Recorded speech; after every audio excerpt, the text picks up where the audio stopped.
सुप्रभात विद्यार्थियों। कक्षा 6 में हमारा गणित में टॉपिक चल रहा था पूर्ण संख्याएं।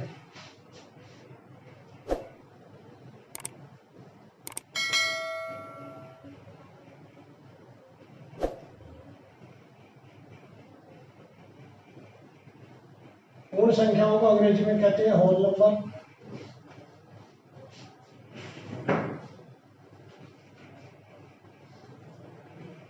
और इनको प्रदर्शित करते हैं W से। प्रश्नावली 2.1 अपनी कंप्लीट हो चुकी थी। प्रश्नावली 2.2 शुरू कराने से पहले आपको पूर्ण संख्याओं के बारे में, इनके गुणों के बारे में, इनकी विशेषताओं के बारे में कुछ बातें बताते हैं।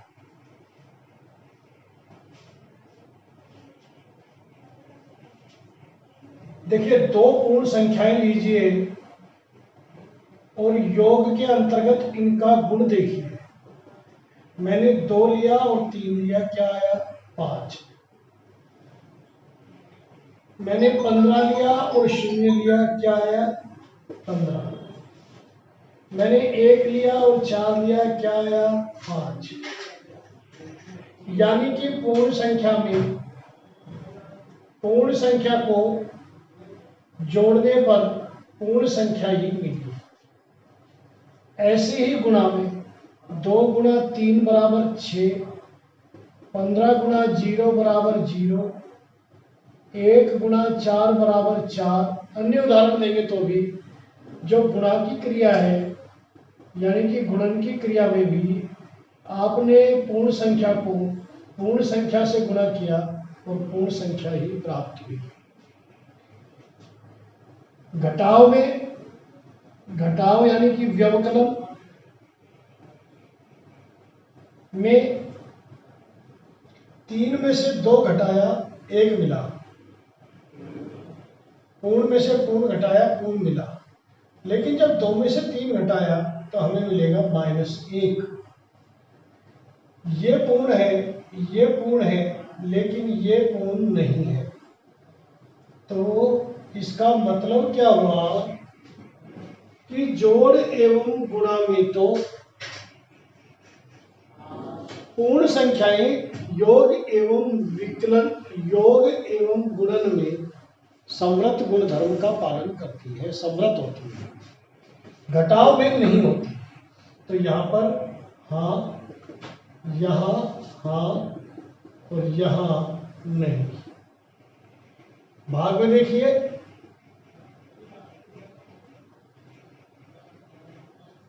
6 में 2 का भाग दिया, यानी कि पूर्ण में पूर्ण का भाग दिया, क्या आया? 3। ये भी पूर्ण है। लेकिन जब 2 में 6 का भाग दिया तो आया 1/3। यह पूर्ण संख्या नहीं है। 5 में 2 का भाग दिया, 5/2 पूर्ण संख्या नहीं है। तो अर्थात समव्रत गुणधर्म के लिए क्या हो गया? पूर्ण संख्याएं योग एवं गुणन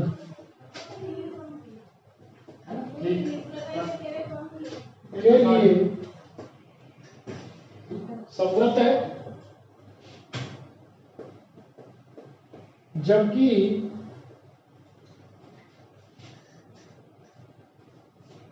पूर्ण संख्याएं घटाव एवं भाग में समव्रत नहीं है।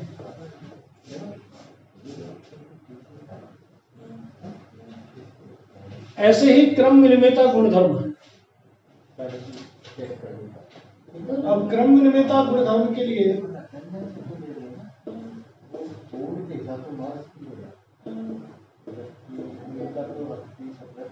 चारों ही संक्रियाएं देखेंगे। पहला, योग में आपने 3 में 4 जोड़ा, 7 मिला, और 4 में 3 जोड़ा तो भी 7 मिला। इसका मतलब पूर्ण संख्याएं योग की क्रिया में क्रम विनिमेयता गुणधर्म का पालन करती है। व्यवकलन में देखिए, यानी कि घटाओ में 4 में से 3 घटाओ, 1 बचा, लेकिन 3 में से 4 घटाया तो -1 बचा। यह समान नहीं है, इसलिए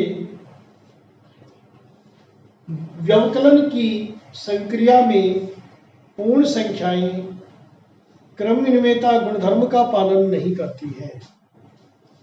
तीसरा देखिए, गुणा में आपको जोड़ बाकी गुणा भाग चारों के लिए देखना है।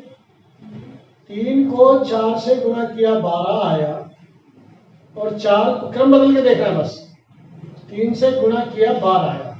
ऐसे ही अन्य उदाहरण भी ले सकते हैं। 8 को 0 से गुणा किया 0 आया, 0 को 8 से गुणा किया तो भी 0 आया। आप एक से अधिक उदाहरण लेकर के देख सकते हैं कि गुणा में भी ये क्रम विनिमेयता गुणधर्म का पालन करती है, और भाग में निश्चित रूप से नहीं करती, क्योंकि भाग में 4 में 3 का भाग दिया तो 4/3, लेकिन 3 में 4 का भाग दिया तो 3/4, ये बराबर नहीं है, इसलिए क्रम विनिमेय नहीं है। तो क्रम विनिमेयता गुणधर्म के लिए क्या हुआ? योग एवं गुणा में पूर्ण संख्याएं क्रम विनिमेय होती है, जबकि व्यवकलन और भाग की संक्रिया में क्रम विनिमेय नहीं होती।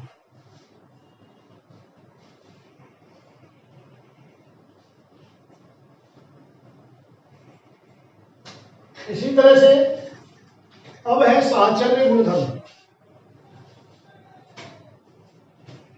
3 प्राकृत संख्याओं, 3 पूर्ण संख्याओं को लीजिए, कोई सी भी 3 संख्या, साहचर्य गुणधर्म की जांच करेंगे। किस किस के लिए? योग के लिए। करिए। 2 में 3 और 4 को जोड़ा, 3 और 4 को जोड़कर 2 में जोड़ा, क्या आया? 9। और अब 2 और 3 को जोड़ा, फिर 4 जोड़ा, क्या आया? 9।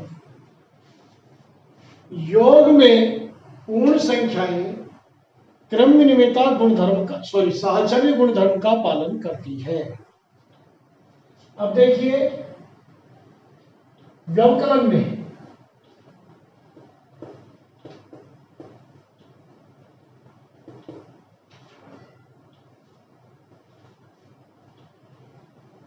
और गुणन में। व्यवकलन में क्या है? 5 में से 3 में 1 घटा करके फिर घटाओ। 3 में से 1 घटाया 2, क्या आया? 3। 3 में से 1 गया 2, फिर 5 में से 2 गया 3। अब 5 में से 3 घटाओ और फिर 1 घटाओ। 5 में से 3 गया 2, 2 में से 1 गया 1। क्या ये समान है? नहीं, इसलिए व्यवकलन में साहचर्य गुणधर्म का पालन नहीं होता। तीसरा गुणन। 2 गुणा 3 गुणा 5, कोई सी भी संख्या ले लिया। 3 5 3 15 दूनी 30।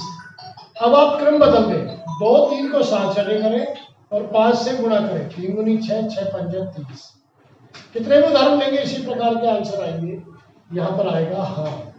तो योग एवं व्यवकलन, योग एवं गुणन में साहचर्य गुणधर्म का पालन होता है, जबकि व्यवकलन और भाग में जो चौथी संक्रिया है भाग, भाग में देखिए 5 में 15 में भाग दो 5 का,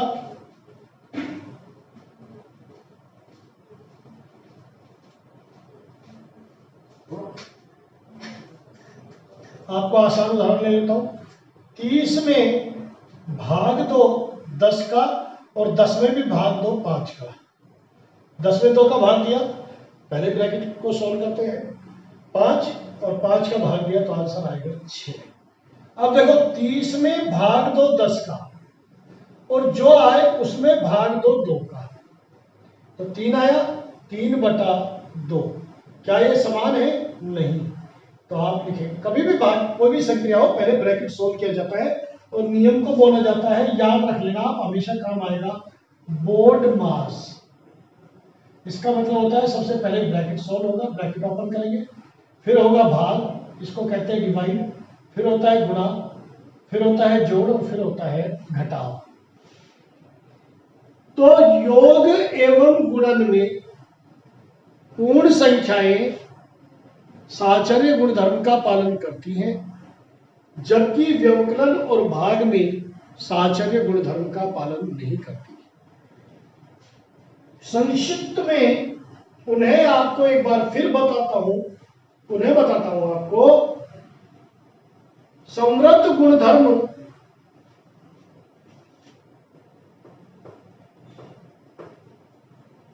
क्रमविनिमयता गुणधर्म और साहचर्य गुणधर्म पूर्ण संख्याओं के लिए योग एवं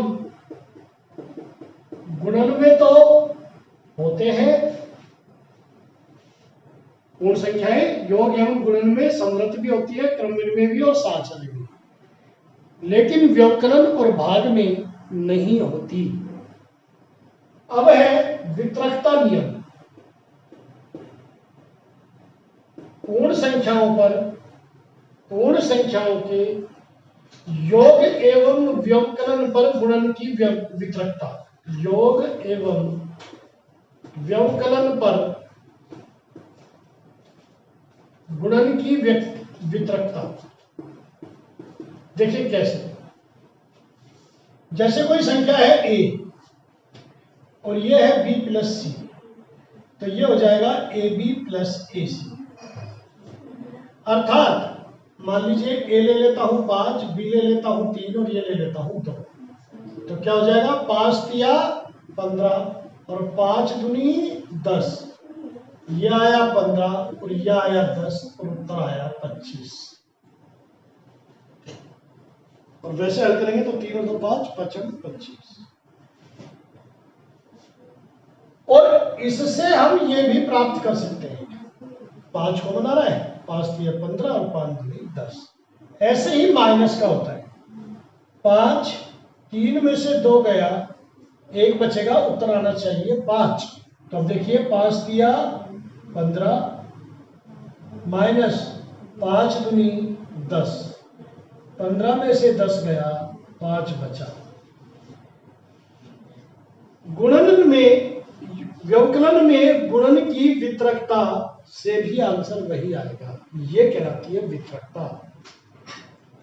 तो व्यवकलन में और योग में गुणन की वितरकता के लिए जो गुणा होने वाली संख्या है गुणन, वो दोनों ही संख्याओं से जो योग हो रही है और व्यवकलन हो रही है गुणा होंगी। और आज का अंतिम टॉपिक है गुणात्मक तत्समक। पूर्ण संख्याओं के लिए गुणात्मक तत्समक।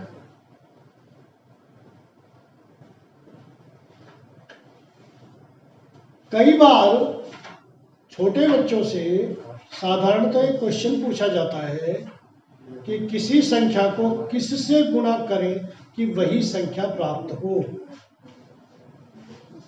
15 को किससे गुणा करूं कि मुझे 15 मिले, 8 को किससे गुणा करूं कि मुझे 8 मिले, 4 को किससे गुणा करूं कि मुझे 4 मिले। तो आपका निश्चित रूप से उत्तर होगा कि सर 1 से गुणा कर दीजिए। तो क्या हुआ, किसी भी पूर्ण संख्या को 1 से गुणा करने पर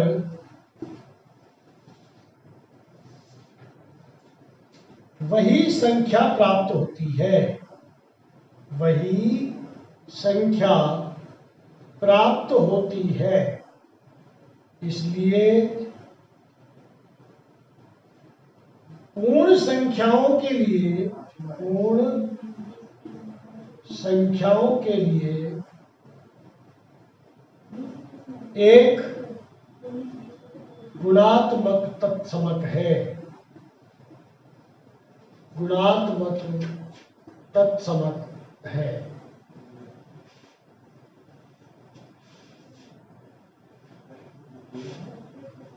ये हमारे सभी नियम हो गए जो कि प्रश्नावली 2.2 से पहले है। सचारिता लिखा दिया है, क्रमविन्याय करा दिया, साहचर्य गुणधर्म हो गया है, समृद्ध हो गया और वितरकता हो गया। इसके बाद अपना हो गया है गुणात्मक तत्समक। अंतिम टॉपिक बताया है योज्य तत्समक। पूर्ण संख्याओं के लिए, ये तो गुणात्मक तत्समक था, तो प्रत्येक पूर्ण संख्या के लिए क्या गुणात्मक तत्समक है? उत्तर बोलेंगे 1। ऐसे ही है योज्य तत्समक। गुणात्मक तत्समक को बोलते हैं मल्टीप्लिकेटिव आइडेंटिटी और योज्य तत्समक को बोलते हैं एडिटिव आइडेंटिटी।